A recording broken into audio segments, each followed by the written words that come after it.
खुनातील 72 महिन्यापासून फरार आरोपीला आशेगाव पोलिसांनी ठोकल्या बेड्या।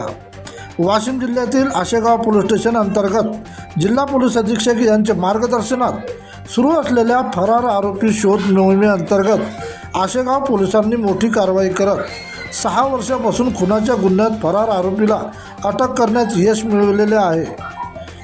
पोलिसांनी दिलेल्या माहितीत गुन्हा क्रमांक 112/2020 नुसार भादवी कलम 302, 201/34 नुसार दाखल असलेल्या खून प्रकरणातील गजानन बंडू भोयर व 30 वर्षे राहणार चिंचोली तालुका मंगरुळपीर जिल्हा वाशिम हा गुन्हा घडल्यापासून फरार होता। त्याला अटक होऊ शकली नव्हती।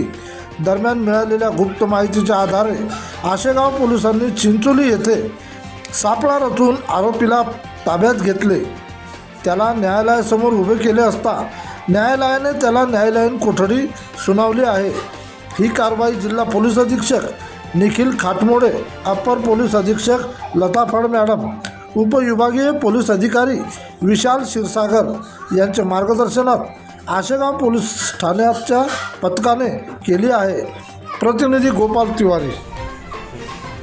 पोलीस स्टेशन आशेगाव येथे अपराध क्रमांक 192/2026 कलम 302, 201 192/2020 कलम 302, 234 भादवीने दाखल गुन्ह्यामध्ये आरोपी फरार होता। त्या आरोपीचं नाव गजानन बंडू भोयर, वय 30 वर्ष, राहणार चिंचोली तालुका मंगरुळपीर जिल्हा वाशिम असे असून तो गुन्हा दाखल झाला तर 2020 पासून स्वतःची अटक टाळत होता, फरार होता। त्याची गोपनीय बातमीदारामार्फत माहिती घेऊन त्यास दिनांक 24/7/2026 रोजी ताब्यात घेऊन अटक करून मान्य न्यायालयात हजर करण्यात आले आहे। सध्या नमूद आरोपी हा कारागृहामध्ये आहे। सध्याची कारवाई माननीय पोलीस अधीक्षक SP साहेब निकेश खाटमोडे साहेब यांच्या मार्गदर्शनात अपर पोलीस अधीक्षक फड मॅडम, SDPO क्षीरसागर साहेब यांच्या आदेशाने पोलीस स्टेशन आशेगावच्या स्टाफने करण्यात